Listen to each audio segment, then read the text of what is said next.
Everyone, welcome to the New Now, a program tailored especially to research the present moment and present a diverse understanding of our times.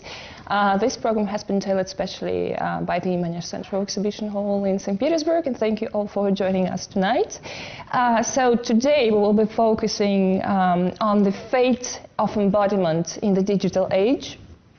It is basically no secret that global society is moving beyond biology through the use of technology, and we are probably facing the emergence of a new form of humans resulting from this very relationship between humans and technologies.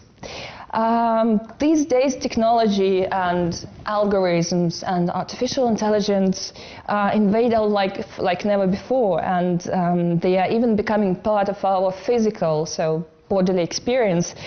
Just think of this: in the wake of global vaccination nowadays, our bodies have acquired the function of passports. And I'm not even talking now about all the transhumanist agenda, which is definitely also in place here. At the same time, technology has been distancing us from our bodies.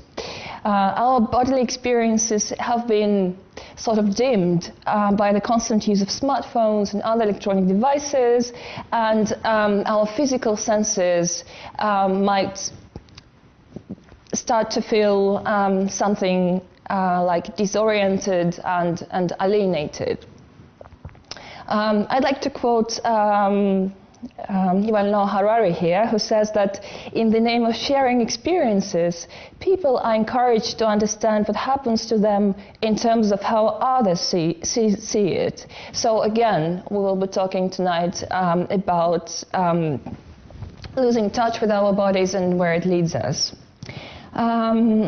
As early as 1970s, Michel Foucault argued that the human body is a product of social construction and disciplinary power. In his seminal work, Discipline and Punish, Foucault highlights, and I'm quoting Foucault now, the moment when an art of the human body was born, which was directed not only at the growth of its skills, nor at the intensification of its subjection, but at the formation of a relation that in the mechanism itself makes it more obedient as it becomes more useful, and conversely. What was then being formed was a policy of coercions that act upon the body, a calculated manipulation of its elements, its gestures, its behavior. The human body was entering a machinery of power that explores it, breaks it down, and rearranges it. So this idea of appropriation and manipulation of the human body has given rise to what I might call the reinvention of the term biopolitics, that has become even more actual with the current technological rise and the current technological agenda. And another aspect that is of interest to us today is the so-called post-anthropocentric turn. And I'm going to quote philosopher Rosie Braidotti here. So I'm quoting her. This post-anthropocentric turn is the critique of anthropocentrism that is expressed in the name of ecological awareness, with strong emphasis on the experience of social minorities like women and of non-Western peoples. This recognition of multicultural perspectives and the critique of imperialism and ethnocentrism has also added significantly to the ways we are remodeling our corporeality. And quoting Rosie Braidotti again, these are very feminist times, so we're definitely going to speak about our embodiment through very current and very actual feminist agendas. So welcome again. How do we conceptualize our bodies today? And it is my delight to be introducing the speakers of our event. Helen Hester is joining us from London. Helen is Associate Professor of Gender, Technology and Cultural Politics at the London School of Film, Media and Design. Her research interests include technofeminism, sexuality studies and theories of social reproduction. And she is a member of the international feminist collective Laboria Cubonics. Or Cubonics, I'm sorry, Helen, I'm not sure what is the right way to pronounce it. Helen is the author of Beyond Explicit, Pornography and the Displacement of Sex, and the co-editor of the collective Fat Sex, New Directions in Theory and Activism, and Der Ex Machine. And she also is the editor of the series for Ashgate's Sexuality in Society's book series. So welcome, Helen. It's a pleasure to have you. Helen is joining us from London. Good evening. Thank you so much for having me. It's a real pleasure to be here. Thank you. And also from Grenoble in France, we're having Marie Chancel. Marie is a neuroscientist, and her research in the brain, body, and self-laboratory focuses on the relationship between multisensory processing and self-movement perception and body ownership. Marie is investigating the limits and constraints of multisensory integration on self-perception through psychophysical approaches and illusion-based protocols. We definitely would love to hear what illusion-based protocols means. So the Brain, Body and Self Laboratory is part of Stockholm's Karolinska Institute that is led by Professor Henrik Ersson. And they are studying how we examine our bodies as objects that are distinct from the environment. So this group, led by Henrik Ersson, also investigates how the central body representation influences how we think, feel and remember ourselves, and how the external world looks to us. So again, welcome, Marie. It's very nice to have you. Thank you very much. Thank you. So I suggest we start. In the beginning, in my introduction, I've quoted Michel Foucault, and I've mentioned the term biopolitics. I mean, it is no need to do any more introductions, but maybe just to say that we are living in the age of peer surveillance, so we are being constantly surveyed by various technical devices. So my first question, maybe we could start with you, Helen, is how it is affecting our bodies and our bodily experiences, and through our bodily experiences, our identities. Yeah, I think it's a great question. I mean, I think probably the obvious reference point to start with is the whole idea of surveillance capitalism, which is associated with the author Shoshana Zuboff, who has been kind of working on this area for 10 years now. She's really kind of been digging into it since at least 2013. And this term, surveillance capitalism, is used to refer to something like a kind of new economic order that claims sort of human experience itself as free raw material. So the personal data that emerges as kind of an inevitable byproduct of our sort of digitally mediated everyday lives becomes, according to her analysis, a kind of resource that's meant to generate profit. And we kind of might be tempted to think of this as a disembodied concept, that this is kind of really a matter for the cloud rather than the streets.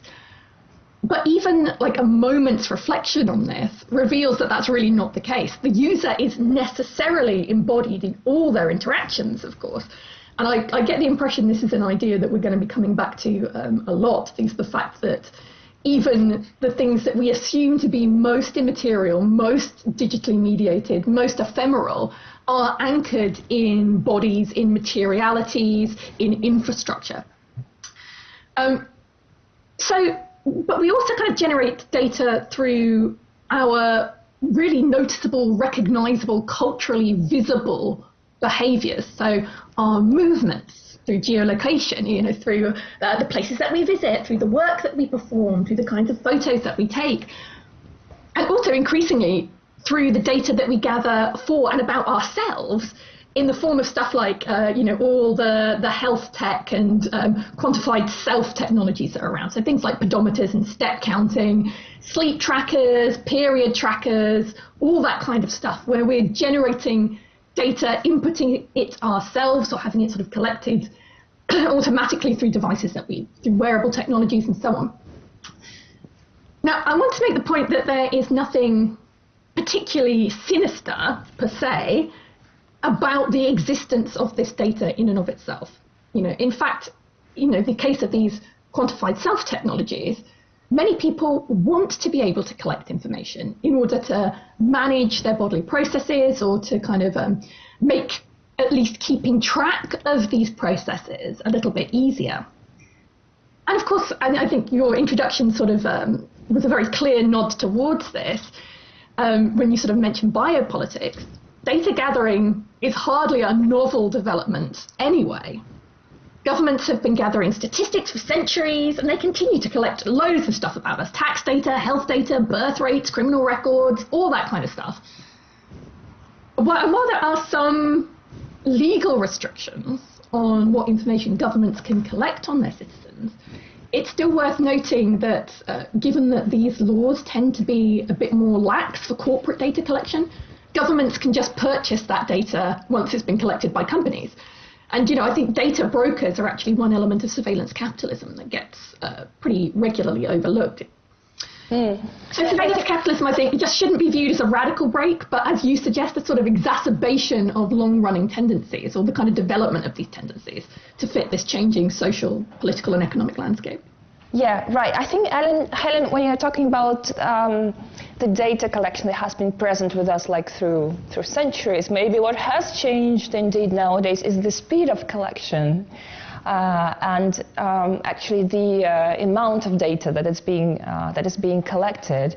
Maybe you could just tell us very, very briefly. It just came to my mind the famous Human Genome Project.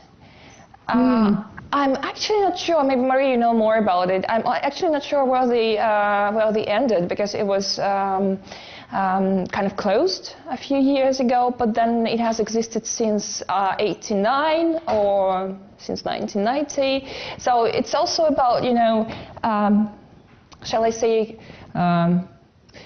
bringing our bodies into some sort of commodities and. Also, does it lead, Helen, do you think, everything that you just said, because you've mentioned the disembodiment concept and all that, does it lead us to a certain estrangement from our own bodies, and how is actually it is being perceived in practice? Yeah, I mean, I guess one thing that I'd add to this idea of the speed of data collection that you're kind of talking about is also the way that Zuboff is talking about it is what she really takes issue with are the conditions surrounding the extraction of that data too, because of course it's being ploughed into profit-driven enterprises in particular, and that's where her anxieties lie. So the problem is not necessarily the existence of the data, provided that it's been generated ethically and consensually, but rather the uses to which it's being put. And particularly this idea that it's being used to sell things and to manipulate behaviours. I would just say that there's the actual evidence that our personal data can be leveraged to nefariously change our behaviours is pretty minimal, though. There's actually not that much evidence to suggest that advertising even works. So I would sort of I query that. But yeah, I mean, I will definitely leave Maria to talk a little bit about the more sort of medically embodied side of this. But definitely this idea of estrangement from embodiment and the changing relationships around visibility, how we see ourselves.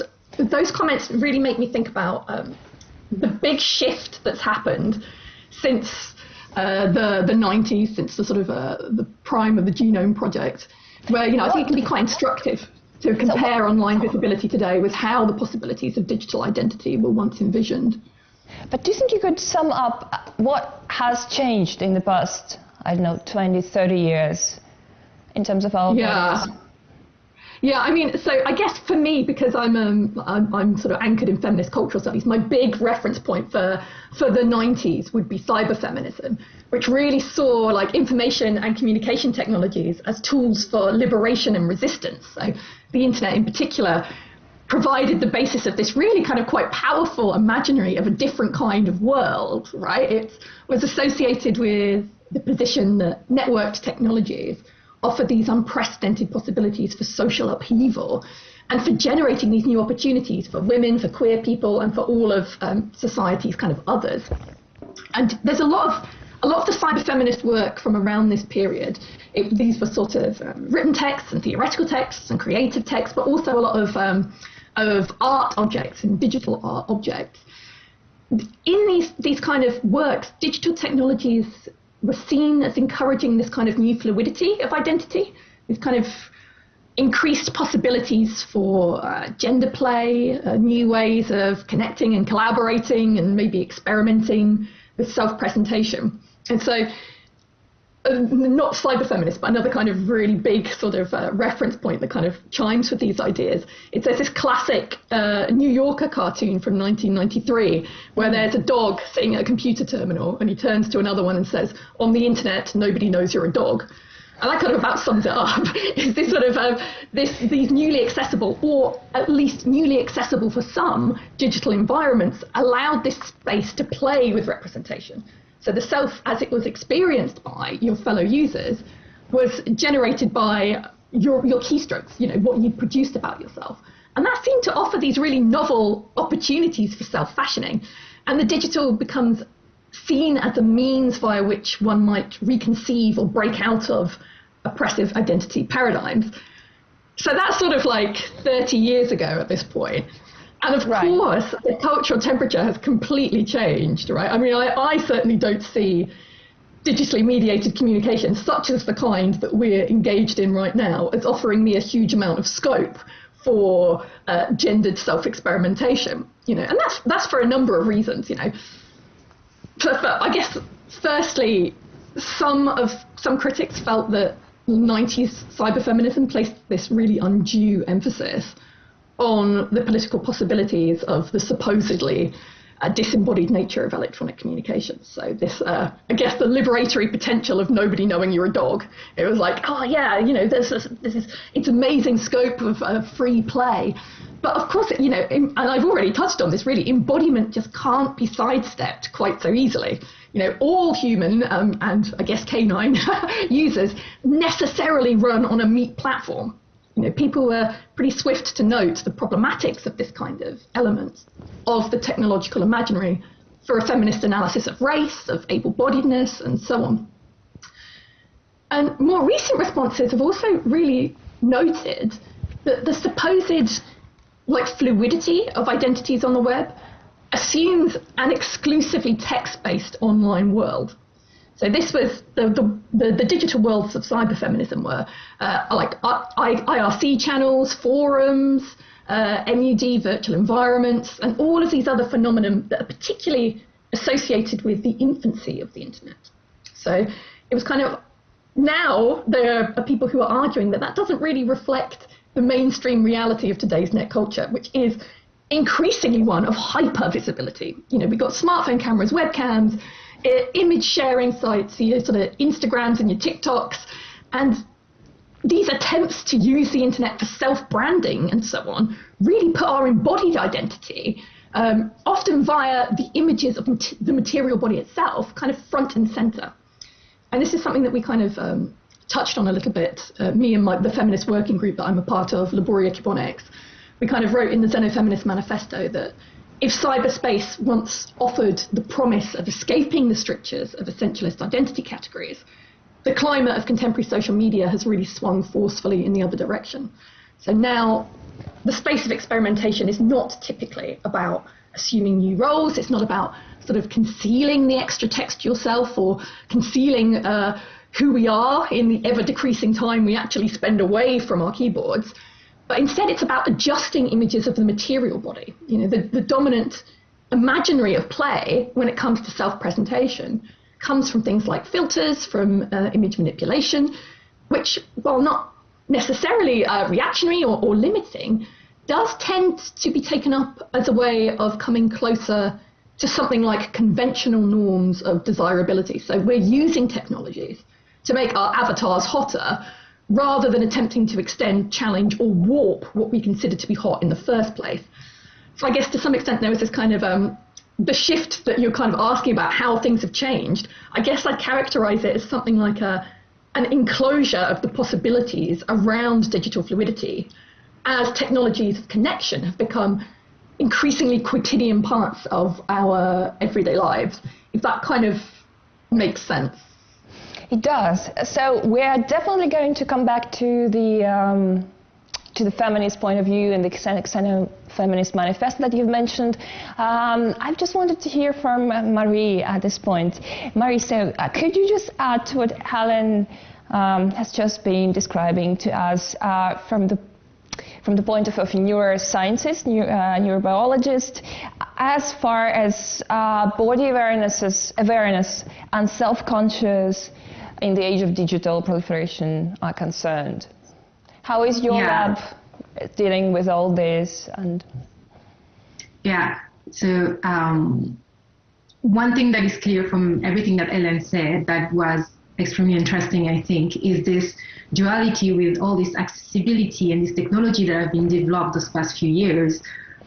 We now have so many possibilities to interact and to acquire data. It's amazing, and it's something that we have to deal at different level, because we have to deal with it as an individual, and I have to deal with it as a researcher, because obviously now we can collect a lot of data, and all those tools that we're using, like artificial intelligence, algorithm, all those things help us as neuroscientists to try to understand how our brain works, how our body representation works. So all those things that can sometimes be corrupted and used against us are also extremely useful tools for us to understand how we work.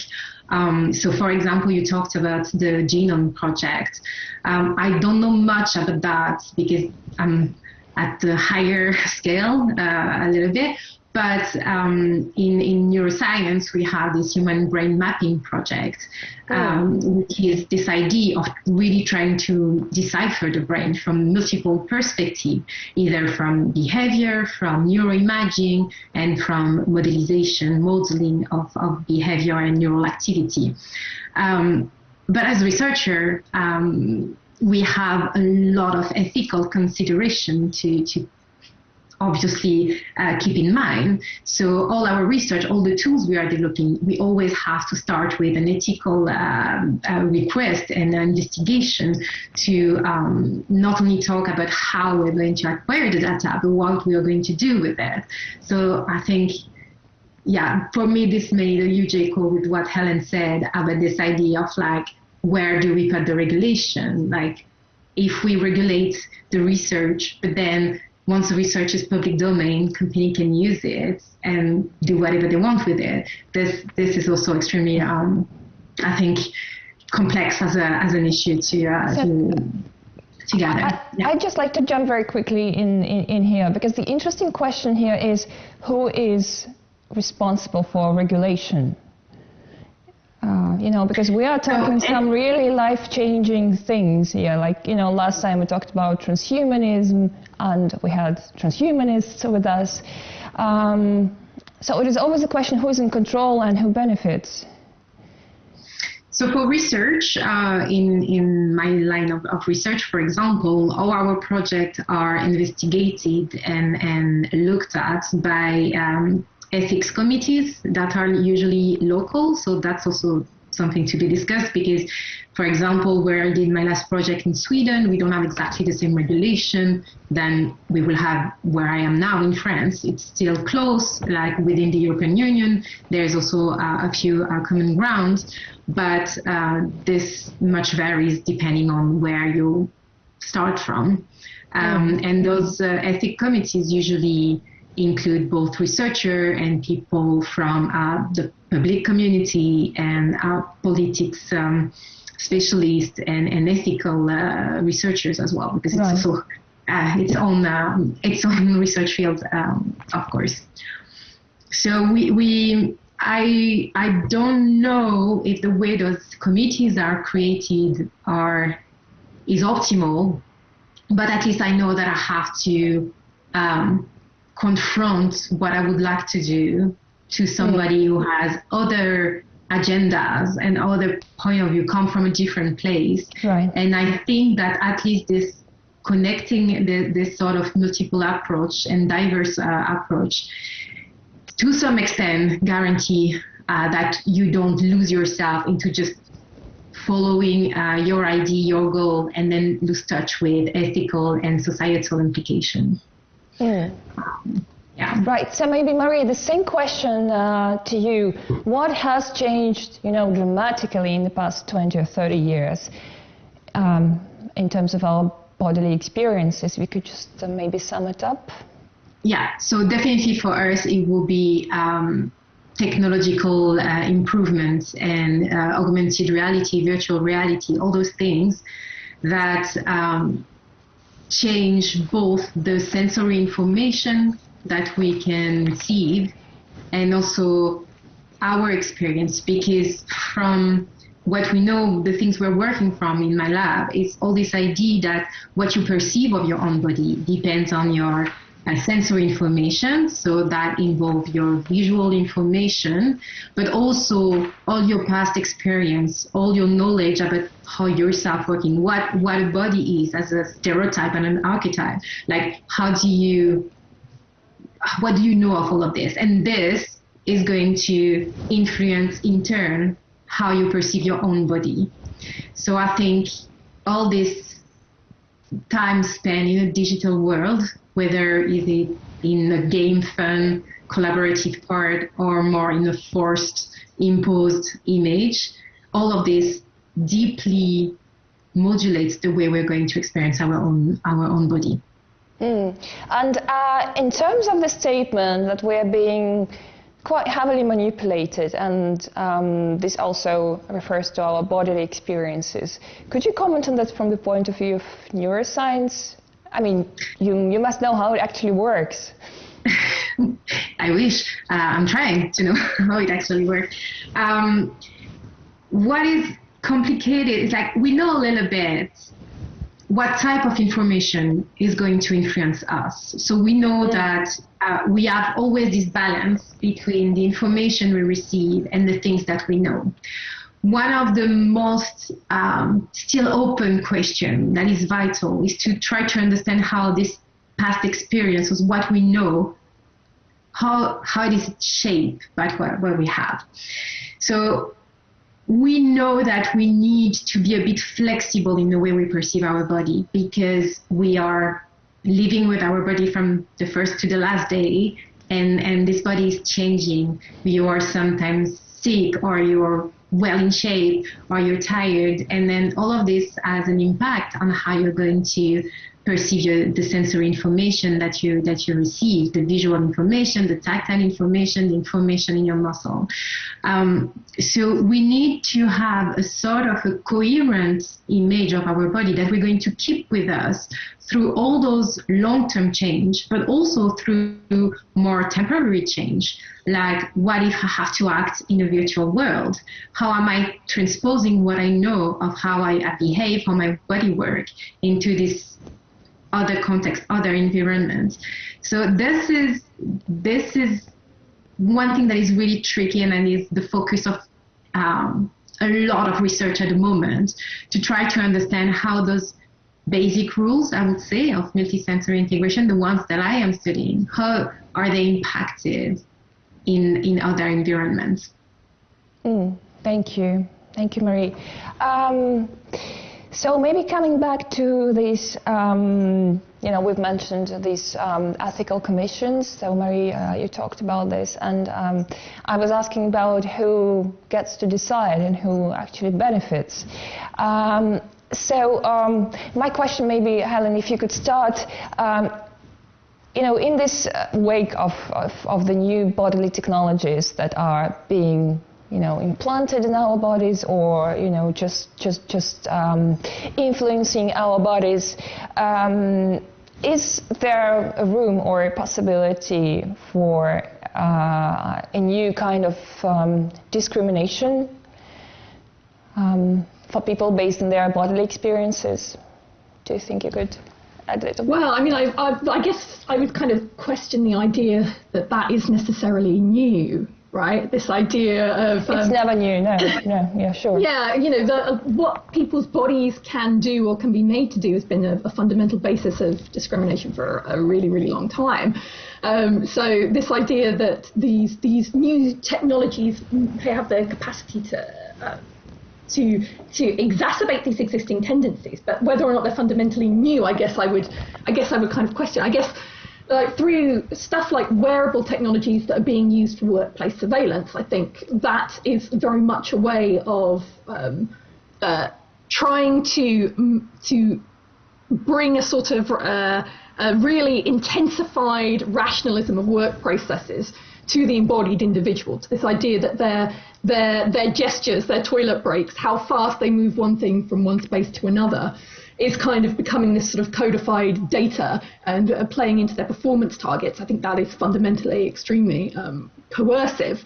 But of course, you know, using that framework of rationalization only points to how long and extensive that history is, all the way back through Taylorism and Fordism, to this idea of the body as a kind of machinic component in a wider work process. The idea that what you do is you try and figure out how you can shave down the extraneous movements of the body as far as possible to save time and maximize profit.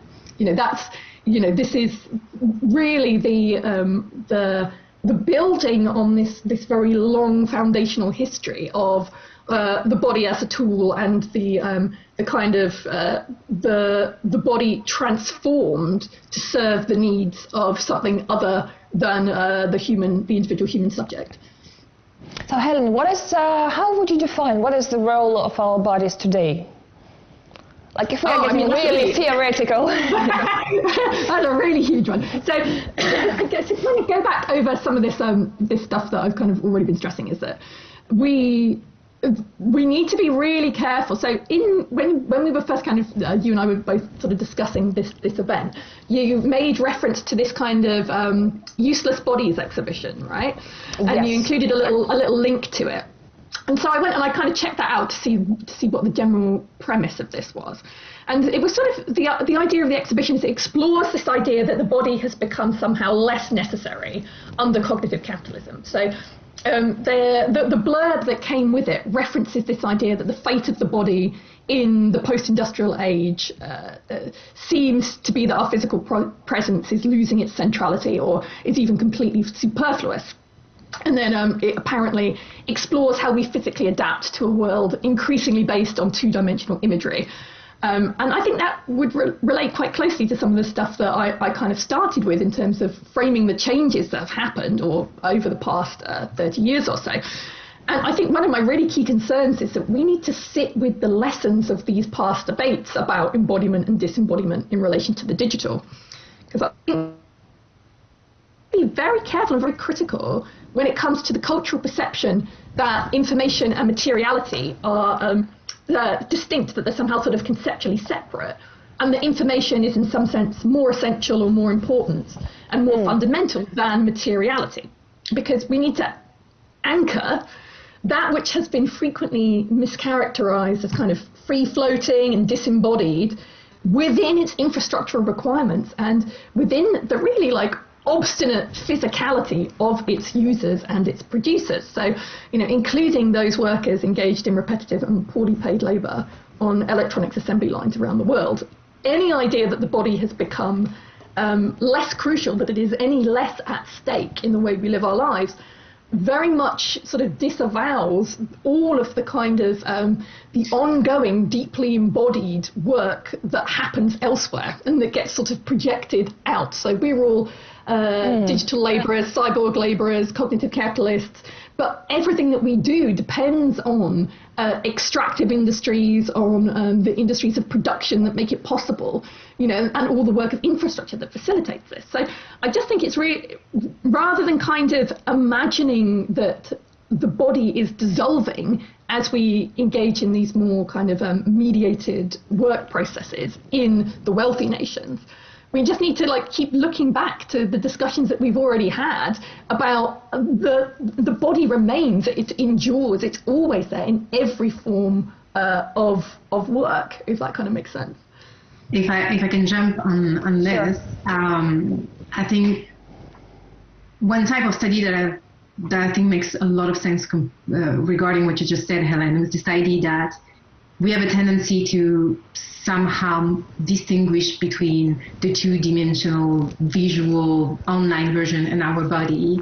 And it's not the way it works. And I will argue it's not the way it works because my whole field of research is to emphasize the fact that we are more optimal, we are more efficient, and we are better when we use multiple sensory information, that we use our whole body to perceive, to act.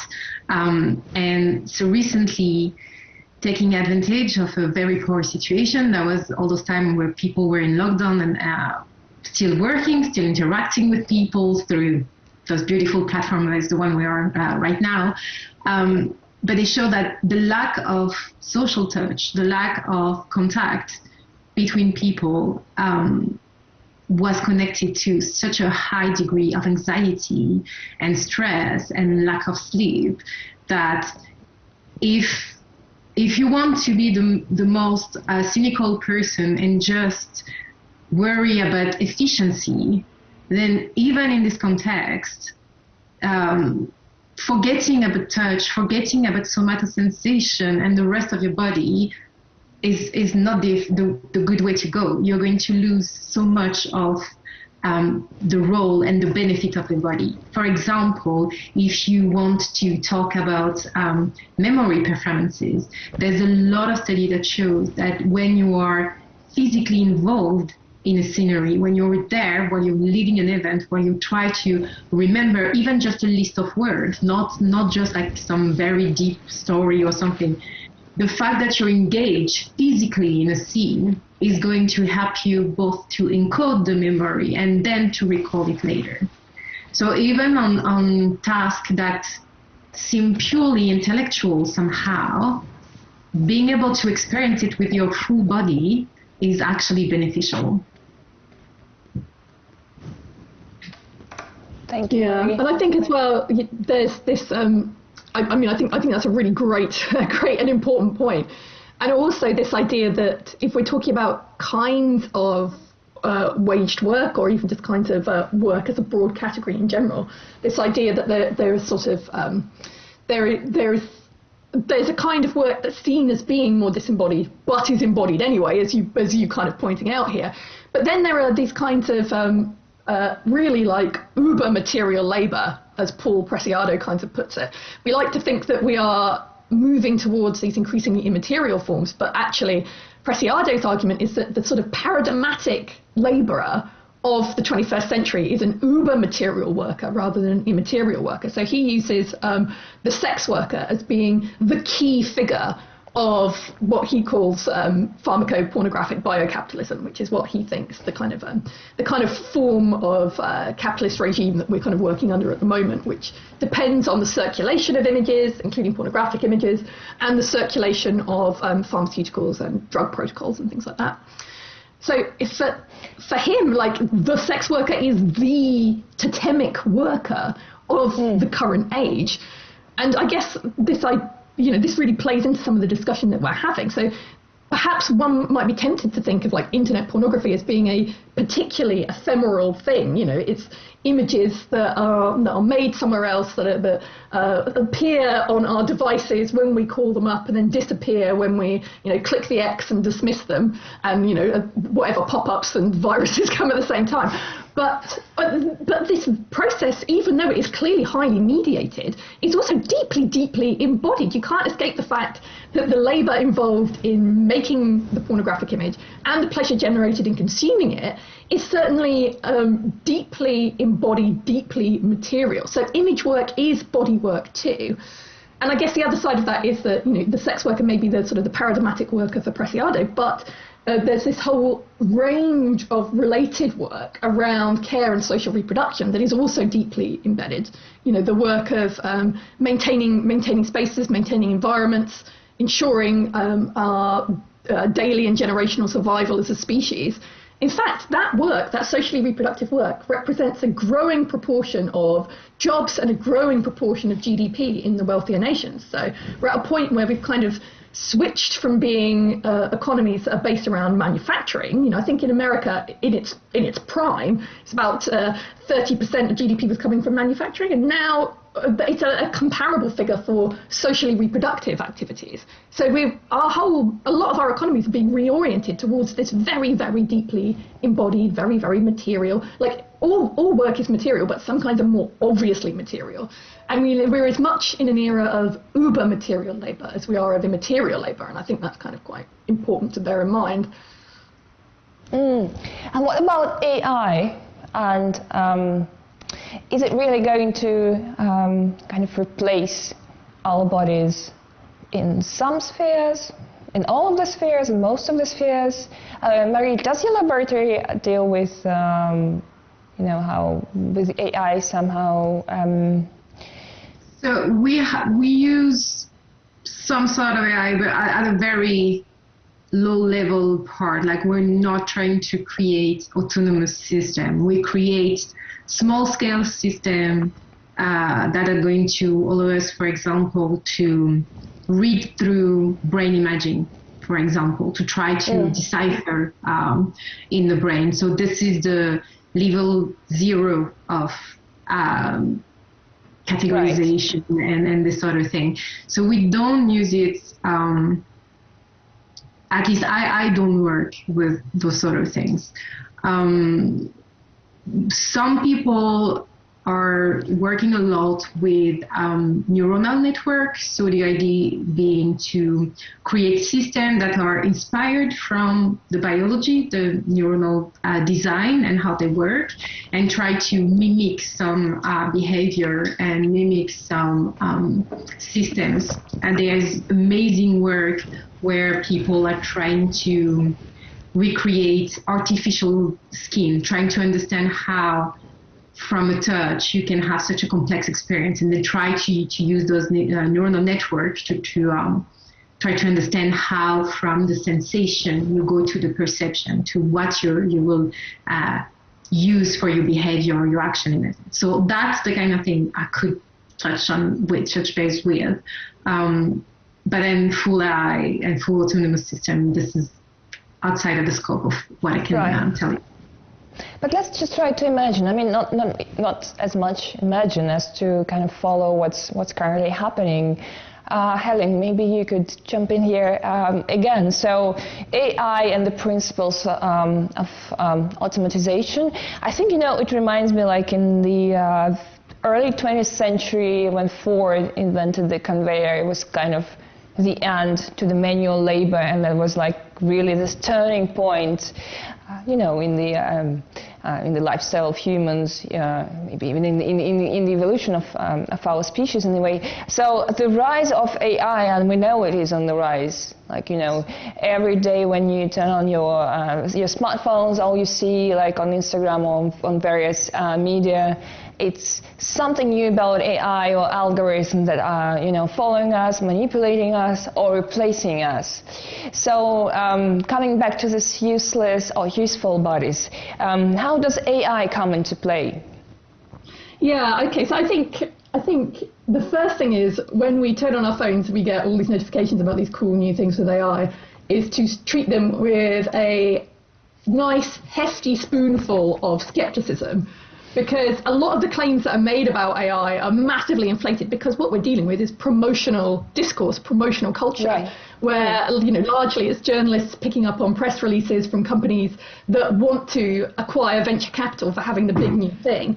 But a lot of these times, there have been various cases where what seems to be what they're selling as artificial intelligence is actually very reliant on, sort of the work of people going on behind the scenes and then being repackaged as if it's happening in an automated fashion. So, I think we're such a long way off from anything like certainly artificial general intelligence that we have to be careful about overstating how imminent this kind of that kind of new regime is. The other thing that I was kind of thinking about as you were talking is sort of, I guess, connecting to this idea of sort of like the flip side of this conversation about being able to present yourself in new ways, in this idea of the sort of the early internet as this kind of wild west of identity. And it sort of brought my brain back to the Turing test, which of course, like, I think Benjamin Bratton notes that the vast majority of core AI research really isn't focused on the Turing test as anything like a central criterion of success anymore.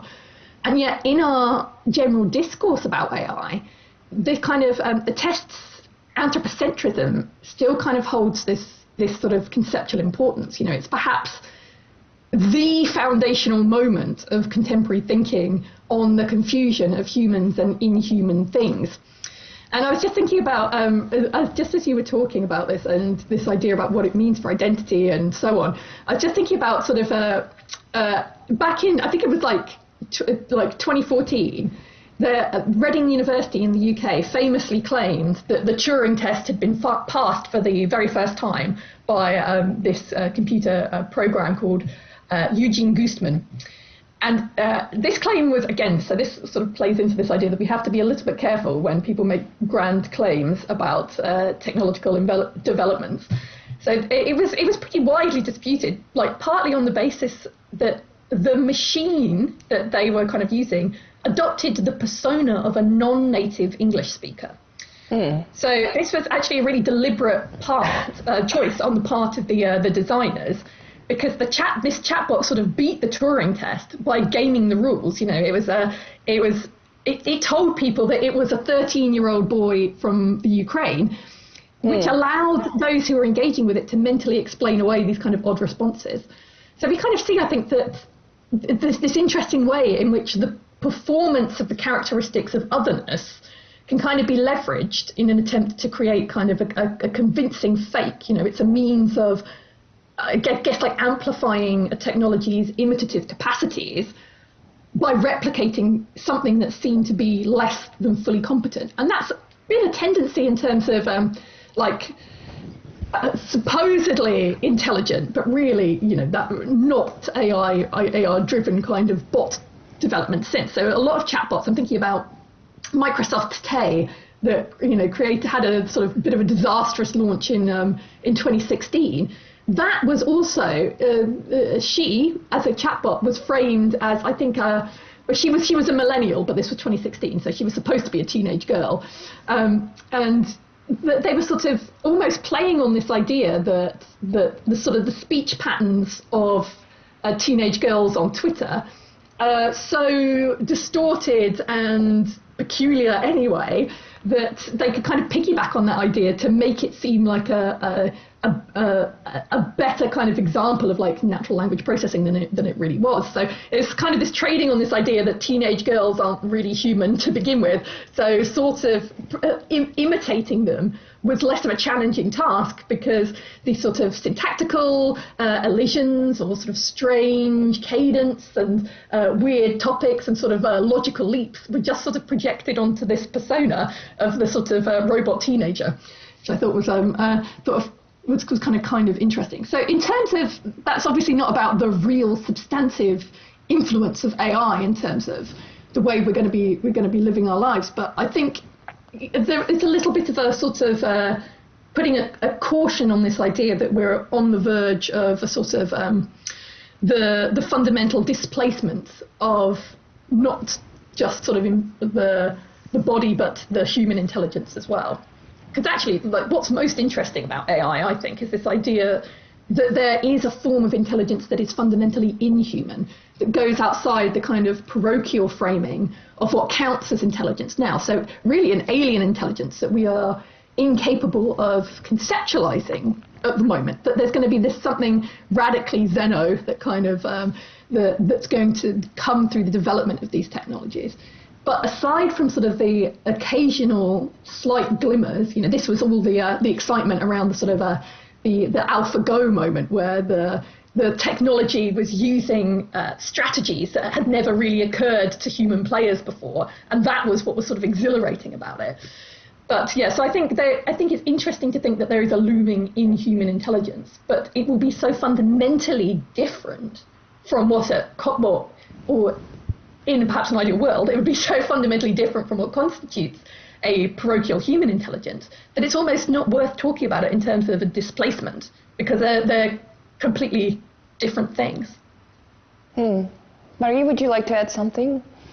Yeah, but listening to you, there's something, as it is today, and again, without imagining this non-human intelligence that could emerge at some point, but as it is today, I have this feeling that somehow all the artificial intelligence we are already using, that we're already contracted to in our phones, computers, they have been built from all the data that we fed to the system. So it's our behavior, our habits, who shaped them somehow. And now we are fed back by this. So I'm actually wondering if instead of changing a lot, it's just going to maintain us in a sort of status quo. And that, for me, echoes also to something you said at the very beginning of this conversation, where you said that at some point we have all those possibilities to present ourselves as completely different because we are in this digital world. So we could abolish how we represent ourselves, and actually what we find is that we kind of repeat the same things, and you mentioned it several times, that somehow we are just repeating issues that we had in the past with other tools. And from a neurocognitive point of view, and it's interesting because, again, I mentioned this idea that we process the information through the scope of past experience and representation. And it's almost like maybe if we rely too much on those technology, those algorithms and everything, instead of making us evolve towards something different, it's just going to stop us from evolving towards something different. I think that might actually be a bigger issue at the moment than making us change drastically from something that we are. Yeah, I mean, I think that really sort of relates to, in a sort of associative way, some of the stuff I was saying about surveillance capitalism as well. And so the fear, the sort of deep cultural fear, is that our data that sort of is generated as a kind of byproduct of our everyday lives will somehow be used to manipulate us, that it will be used to kind of, our personal data will sort of be leveraged to change our behaviours. And, of course, like if we've been given targets at work and wearable tech to track us that tells our boss that we're not meeting them, then that will have a coercive effect. Or if we're kind of tracking our menstrual cycles to figure out when we're fertile, that will, in a very different way, shape how we act depending on the outcome that we're looking for. But actually, a lot of the focus on surveillance capitalism isn't about overt domination, and it's not about sort of these consciously chosen and cultivated preferences, but it's about this idea of manipulation, this idea that our views and our preferences and our purchasing habits are being shaped by forces that we don't recognize and that we can't control, and that are kind of piggybacking on the data that we unthinkingly generate every day. And that, so the cultural fear is that we're effectively providing the tools for our own brainwashing in a kind of way. And as I started to kind of touch on this idea that, well, the evidence for that is pretty weak, to say the least, really. There's actually a lot of research out there that suggests that the impact of digital advertising is incredibly small compared to the drivers of these other kind of drivers of consumer habits and consumer purchases. And the evidence that this kind of manipulation will shape our political beliefs, this was a sort of Cambridge Analytica kind of idea that somehow we'd all been manipulated to vote in a particular way on Brexit in national elections and so on. Like a lot of that was really based on, again, this marketing hype around what could be done to manipulate people's views. Now, I'm certainly not in the game of trying to excuse what these companies are doing or trying to do or what their ambitions are. But certainly the evidence that advertising can persuade a voter to switch parties, for example, is very minimal. And a recent study sort of looked at, I think 34,000 individuals used these kind of like 50-odd different examples to test all the different ways in which political advertising might influence people. And they focused on this idea that persuasiveness is the result of a unique combination of factors like content and style and speaker and I guess like medium and all that kind of stuff. And their findings were actually that these things kind of matter very little. And the favourability ratings for politicians sort of and for vote choice, like, we're changing by a tiny percentage in any direction. So the idea that these new technologies of surveillance capitalism are kind of creating free will destroying behavioural predictions and manipulations has actually little evidence to support it. So that's kind of related to this idea that when we're thinking that there will be a radical transformation somehow through the use of these new digital technologies, but actually when we're looking at the kind of these other possible trajectories, it's not so much about change. There's either a relevance or there is, as you're kind of suggesting, Marie, this kind of reinforcement of where we are by in your example, this relying upon relatively parochial uses of what intelligence could be, and the constantly referring back to an idea of AI that is just computers doing what humans do to an equivalent standard, which seems like a really disappointing horizon. And you see it as well, like if you look at the way a lot of articles about AI are illustrated, the kind of images that they use to conceptualize or visualize what artificial intelligence is, it's a glowing blue human brain, right? How many times have you seen an article about AI which is either binary code or a glowing brain? And and a brain is like, that is, we're talking about very much an animal intelligence there. We haven't got to the stage where culturally, at least I'm sure the experts who are working on this have their own kind of set of like metaphors and paradigms and ways of thinking. But culturally, we're just obsessed with, well, intelligence is brains. And the whole idea is that we're striving for a less parochial understanding of what intelligence might be. Right. Okay. So we came back to to our intelligence as opposed to our bodies and bodily experiences, and I would like maybe Helen for us to come back to the feminist agenda, and maybe through this feminist agenda, and also with the help of Marie, we could talk about the concept of a universal body or universal bodies of our times. So Helen, in the Xenofeminist manifesto that you co-authored, you are targeting, among the others, the so-called false universals. So what are those false universals from a point of view? Yeah, so that when we're talking about a sort of idea of a false universal, it's the idea, the sort of classic feminist critique of universalism, which is that it is what is particular to the white, male, cis, heterosexual, engaged in a reproductive unit, citizen of a recognised polity. These sorts of these very particular things get inflated. So actually what it is seen as universal is actually a bloated particular. It's the kind of, so that's the sort of quite classic feminist argument about what the universal is. Right, so this is not, we all understand now this is not representative. So what counts as a representative now? Well, I mean, I think that's very much an open question. The sort of way that we try and, I think there are two approaches to the universal. The first, which has a very well-established and reputable feminist lineage, is the idea that we should just do away with the idea of the universal altogether, that actually, we accept that there are only multiple particularities, multiple localities, multiple kind of states of situatedness, and we no longer strive for a universal.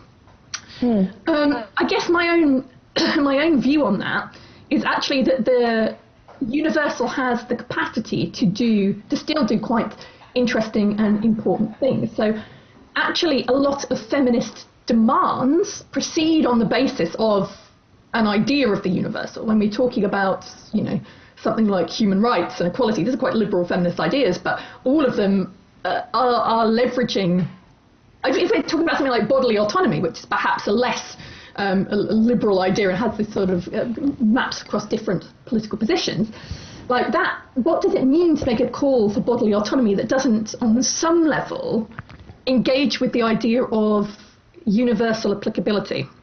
I think it's very hard to kind of imagine a lot of feminist demands without some engagement with the universal. So what we try and do in the Xenofeminist manifesto is point to the universal as effectively the construction of a political we. So it's building, the universal is a process of something that should be built from the bottom up rather than imposed from the top down, or thought about sort of laterally in terms of the collective, in terms of building a kind of a solidarity from which claims can be made. And it's also something that is perpetually provisional.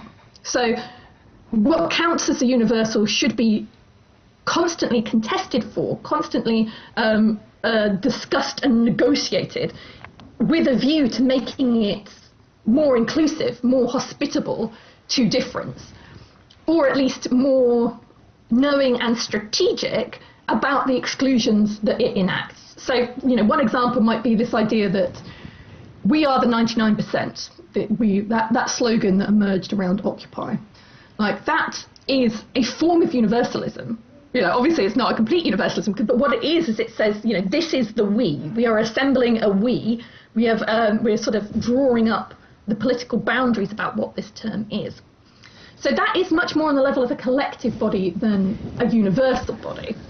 In terms of what you were kind of talking about in terms of embodiment, I think, again, it's about negotiating difference and sameness and the universal and the particular. Because on the one hand, again, I think feminists have been very careful about, some feminists have been very careful about advancing this idea that, yes, we need to understand that the specificities of bodies and the idea that there can be a feminist subject or a woman as a subject, but we have to contest that because, what that form of womanhood will involve will depend upon race, class, sexuality, whether or not one is cisgendered, whether or not one is able-bodied, all of that stuff kind of plays into it.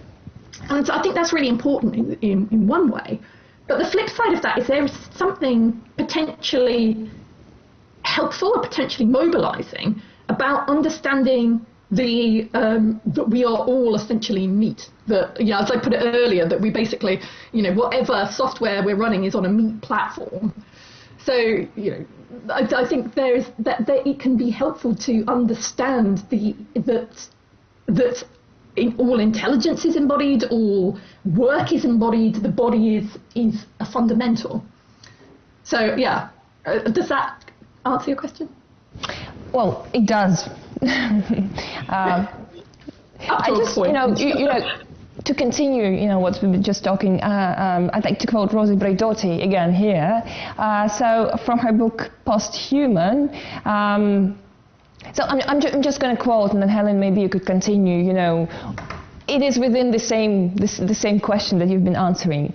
So Rosie says, the multiplication of sexual options in a scale of infinite degrees of quantitative pluralities, or 1,000 little sexes, as she puts it, each with their own club, music, hair, and clothes styles and drug type, is just another variation on the theme of consumerism that defines capitalist culture. That advanced capitalism thrives by selling lifestyles and brands of identity is by now an evidence that is staring us in the eyes.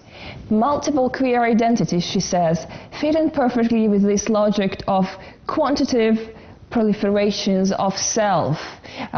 So, what she brings here is that the capitalism, or the surveillance capitalism we've been talking about, is actually a factor for what you've been just describing as probably, you know, a step out of this capitalism structure. So could you just comment on this further? Yeah, absolutely. I mean, actually, hearing you talk about Freya Dottie, so I've been reading her most recent book, Post-Human Feminism. I'm in the middle of it at the moment.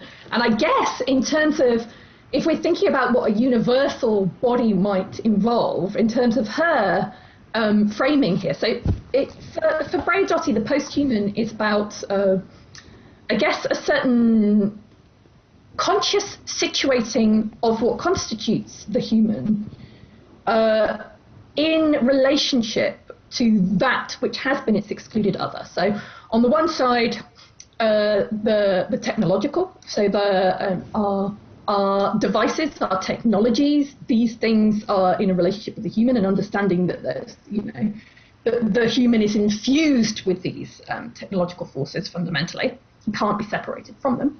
And then at the other side, thinking about sort of the I guess quote unquote natural ecologies of which we are a part. So the biotic and abiotic actors with which we share the world. So also non-human animals being one example, but also sort of viruses, gut bacteria, landscapes, rocks, oceans, and so on. And she's very much engaged with thinking alongside indigenous cosmologies as part of kind of exploring that. And one of the claims that she makes in post-human feminism, which perhaps gets closer to the idea of what a universal body might be right now, is this idea that, well, that everything is fundamentally matter.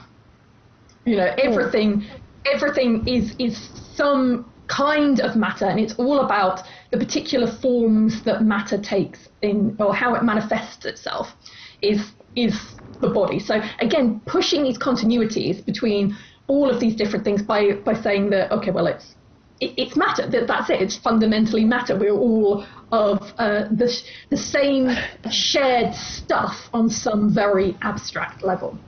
Now, I think that's I think that's interesting, and the use to which she puts it is an interesting one too. I guess I would sort of just sound a little note of caution about it in terms of how that cashes out politically, which is always where kind of my mind goes, in terms of human responsibility.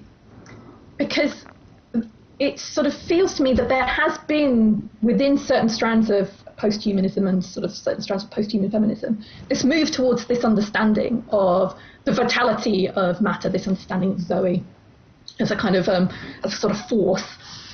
But this happened at just the same moment that ideas about the Anthropocene has kind of been gaining traction, and this idea of fundamental human responsibility for ecologies, for environmental devastation and climate catastrophe.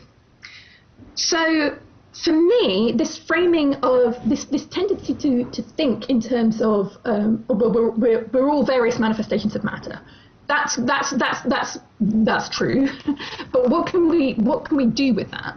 And to what extent does it lead us to an ecology of equivalences, where my responsibility to act in and with the world is put at the same sort of level and strata as gut bacteria?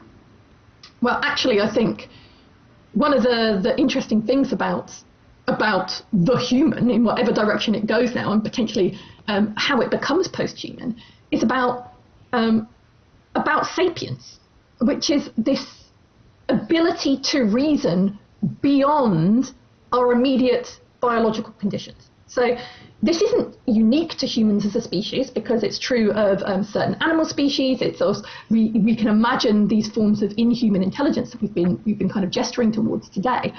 But it is sort of distinctive.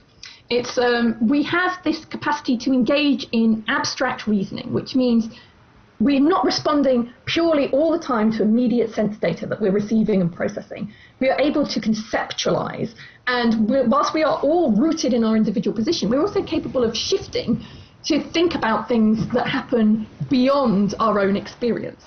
And that is really, really crucial for thinking about our responsibilities for environments.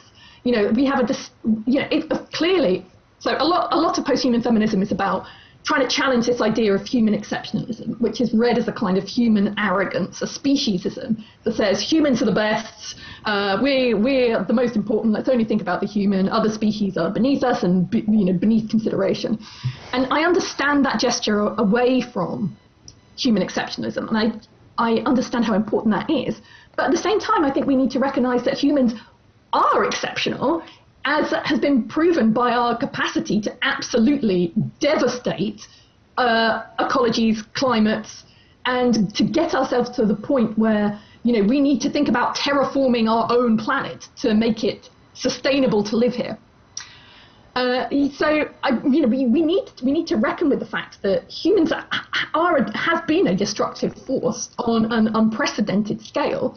And when I say humans here, I also need to be really careful that, again, we're navigating the universal and the particular, because it's not all humans. It's the humans who have actually the most resources and are most bent on extracting resources, are the ones who have wrought the most damage.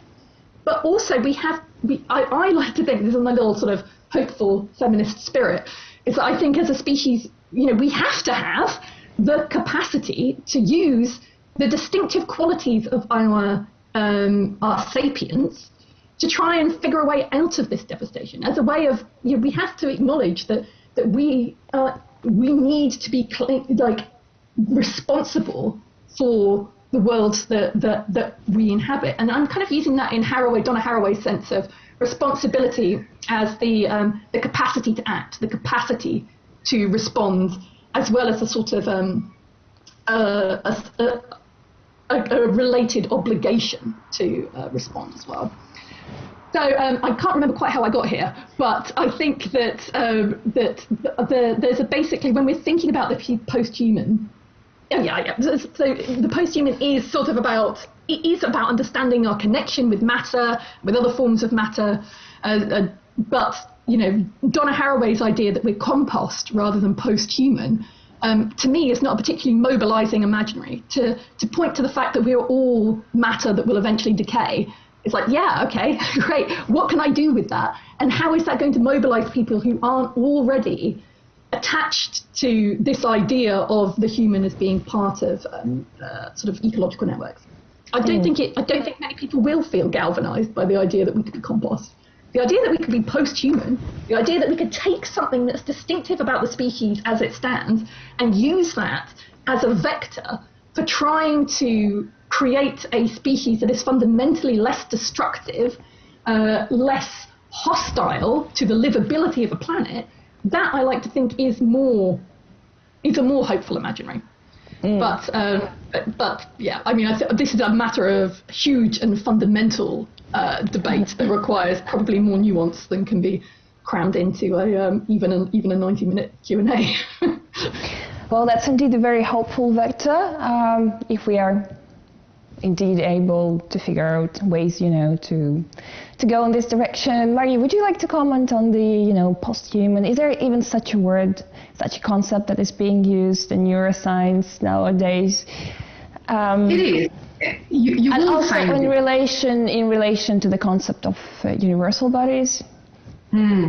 So you will find a lot of things. Like there's a lot of thoughts, maybe not so much with posthumanism, but at least like improved version of human, like multiple limbs, prostheses that will be useful for our daily lives, and not just to compensate for loss, but just to improve our body, like to become this sort of 2.0 version of that. It's a little bit like with the artificial intelligence. We are far from there yet. Like nowadays, in my field, we've shown how flexible our body is, meaning that we can incorporate in our representation, we can use tools very efficiently, we can use processes. However, it's always usually to the cost of something else. Or using something else. For example, there's been this amazing cool study of people who have added a sort of like a 6 finger, another thumb, to the hands. It was published a few years or a few months back or something like this, and it's amazing when you see how it works. Like you can really, like, the people can grab something between their extra thumb and their real thumb, and then they can do something else with the rest of the finger and stuff like this. However, this is still controlled by your foot. So, you know, it's like how much that we can go with that. And I must say that personally, I keep away a little bit from that, because I think more in line with this idea that we need to be somehow humble about our status as a human. I find it beautiful that we can try and we can succeed to a certain extent to extract rules, to extract models that describe all our behavior. And this is a sort of, I think, universalism, meaning that we all have different inputs. We don't have the same sight, we don't have the same skin, we don't have the same sensory acuity. However, the way we're going to combine this, the rules that we're going to use, those seems to be quite stable from one individual to the other. And for example, in my work, I'm using a lot of perceptual illusion, where I trick you to believe that a plastic hand is your hand, while you know, consciously, you know that it's not true. And yet you perceive it like this. And I do my experiment on large pool of participants, and I always try to compare, even if it's not my main topic, but just to be sure, I'm always trying to check if there is a difference between the people that recognize themselves as male or female. And at this low level that I'm working with on purely multisensory use, I don't see any impact. And I can use the same model hand, the same rubber hands with different people, with different shape of body and everything. So we have the capacity of projecting ourselves in a sort of like a shared representation of what a body is. What we want to use as a shared, this is another question, but all those rules, they seem to be maintained. And even though, as I said, it's quite at the low level of our perception, and it's a bit far from all those abstract thinking that we're capable of doing for the better and the worse, but it has real implication. There was a study from one of my colleagues, Pavel Tasikovsky, not so long ago, that used again this sort of trick for the brain, this sort of illusion, where we use a sensory stimulation. So you see a body being touched and your body being touched at the same time. And when we do this at the same time, in the same place, you're going somehow to feel that the body that you're seeing, even though it's not yours, you're going to feel as if it's yours. And then we can play a little bit with this. And we can play, for example, with another body type or another gender. So you identify as female and you're seeing a male passing body. And then we ask you before and after to choose among a full list of adjectives which ones you think describe you the best, or to which extent for example, adjective like assertive, ambitious, nice, gentle, like you have to rate how those adjectives describe you. And what we observe is that we have those constructs, whether we want it or not, that somehow some adjectives are more male and some adjectives are more female, even if sometimes it's a bit at an implicit level and we want to go against that, but we have some sort of this. And when we play around and we make you feel like your body belongs to another category, then your judgment on those stereotypical categorization of words, this change and this modulates. So from a very simple multisensory stimulation, we can really play along and change on the short term, but we can manipulate a little bit how you represent categories of population. I'm not saying that to say that, oh, that's the cue to racism, to fight racism and to fight any type of discrimination. Absolutely not. This is not like a long term, but it still shows that we have tools, we have a sort of universalism functioning, working of our body that we should not forget when then we value our individuality and our deep capacity for abstraction. We still very much bodies that work a little bit all the same. That's all very impressive what you've been describing, Marie. Thank you. But what is, when you're working on this, what is the main aim, if I may put it this way? That you're trying to achieve. Mm-hmm.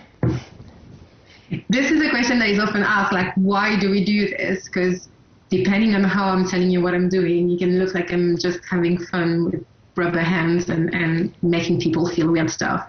There is a part that I think we should not undervalue, that is just trying to understand, as I said, the basic mechanism on average, how do we work? The same way we acquired medical knowledge, and then we know that obviously it has to be declined, it has to be applied, and each individual is going to react differently. Still, we have to acquire knowledge about ourselves. I think it's a quest that humans have had for many time, and it's important to know how we work, especially because also our knowledge about that also is going to influence the way we perceive. It's always a loop. But on a more tangible aspect, when you know how your brain is using sensory information, it's a little bit like you know how to talk to your brain. So you know how to feed information to the brain to give meaningful information. So when things start to work not so much, like after a traumatic event, or after a stroke, or just because through life we all have a little bit of impairments that arrive in our body, then we can imagine devices and we can imagine tools to help you take advantage of how you work in regular time and restore function that has been lost. So this is a little bit the far-fetched goal. And there's amazing work now with prosthesis nowadays where it's not only that you can move the prosthesis. That was a massive step forward when suddenly you could act with a new artificial limb. But now we can also include in those limbs some sensory feedback. So for example, we can, when you grab something with a prosthesis now, some prostheses are equipped in a way that you can somehow have a feedback that tells you that's okay, you are grasping the thing you wanted to grasp. And this improves so much the ease with which you're going to use this. And there's still a lot of improvement and a lot of a new discovery to be made because now we are at the stage where you have this feedback, but it's a little bit all over the place, It's like you can't really locate it precisely. So that would be amazing to be able to restore a full somato sensation from an artificial limb, where you will be able to know which strengths you're using on the object and where exactly is it touching your new hands, or this sort of things. So there's amazing tools to be developed to really make the life of many people better. Brilliant, thank you, Marie. So we're starting to run out of time, so I suggest we do just a very short Q&A. And afterwards, I would just love to ask you both to give your very final comments. So here is a question from John, and I'm looking at my smartphone because the questions are there. They're coming on my Telegram. So John, a question from John. John says, it's common in our society to use the computer as a metaphor for the individual human mind, as we consist of two parts which can be separated, hardware and software. Is there a better metaphor which we could use instead? Helen? I'm not the brain girl on this panel, but yeah, a better metaphor that doesn't suggest that the two could be disentangled. I'm not sure.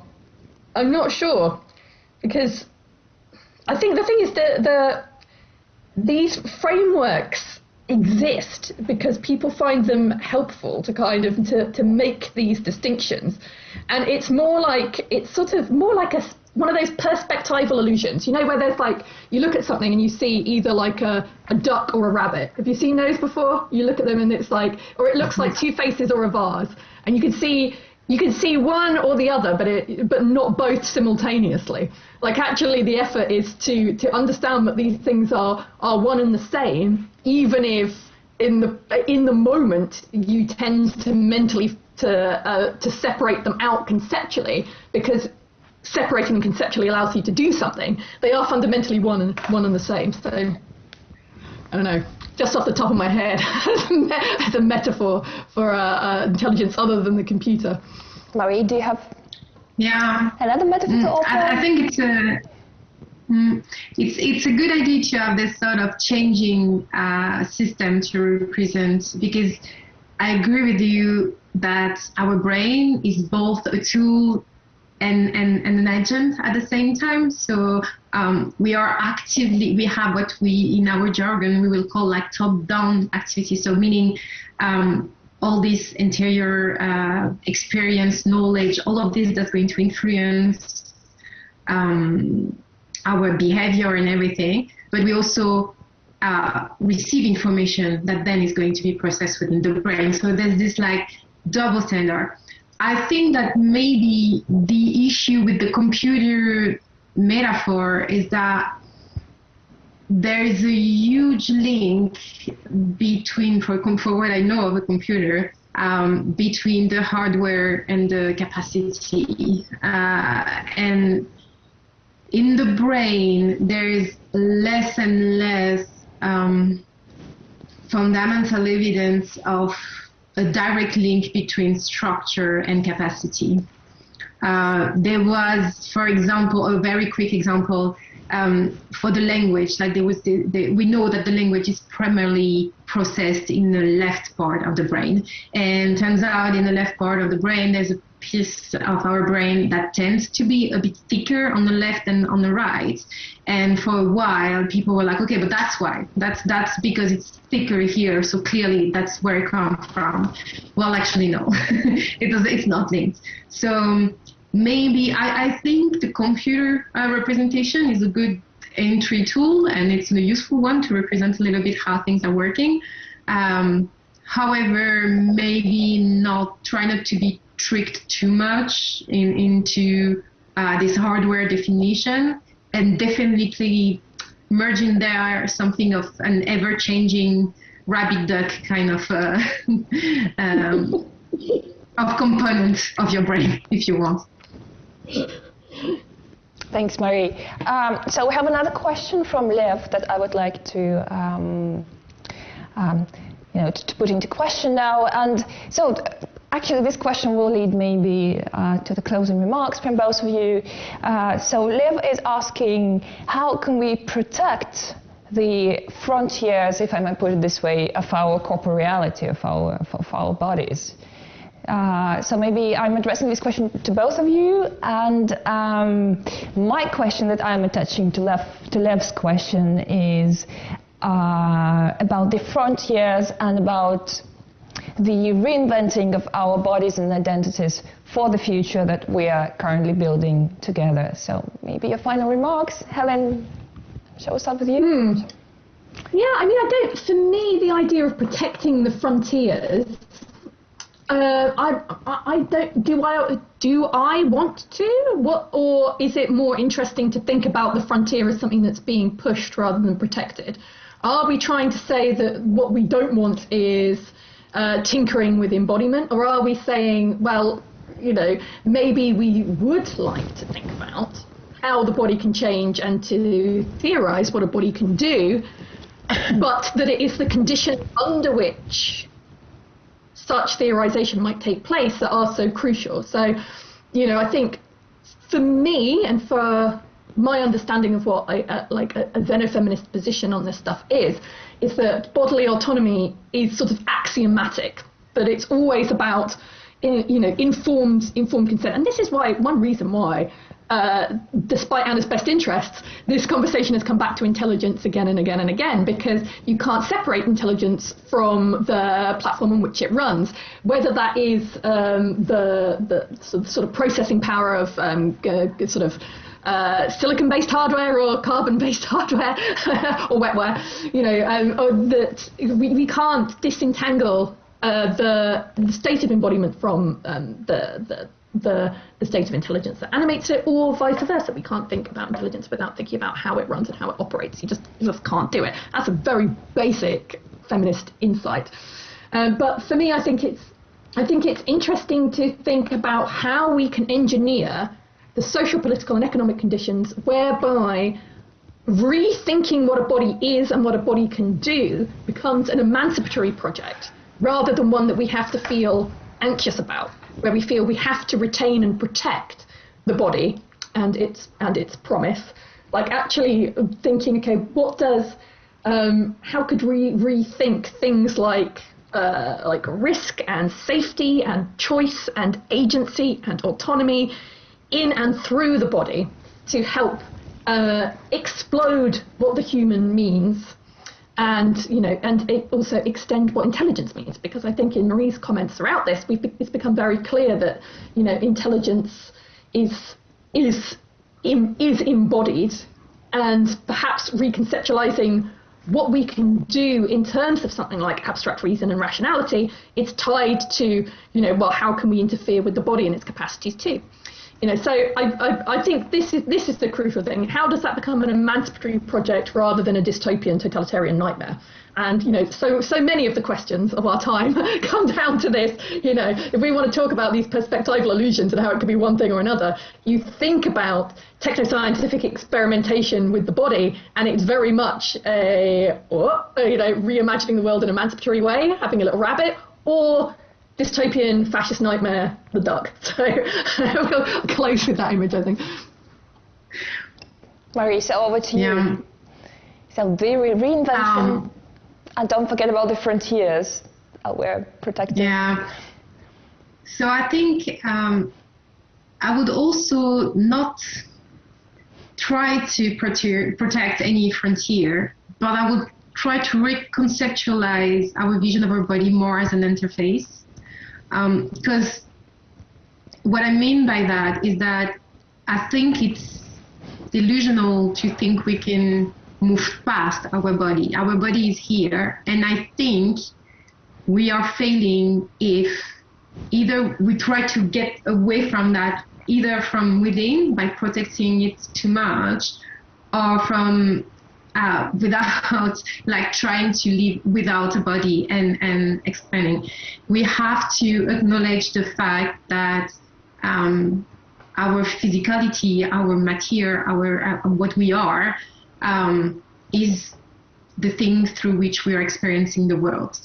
And that means that we should take advantage of every somatosensation and every information we can get from exploring with our body. And I think this is actually how we're able to discriminate between the self and between the other. This is how it's by learning the limits, learning the interface, learning the differences, and exploring that we're able to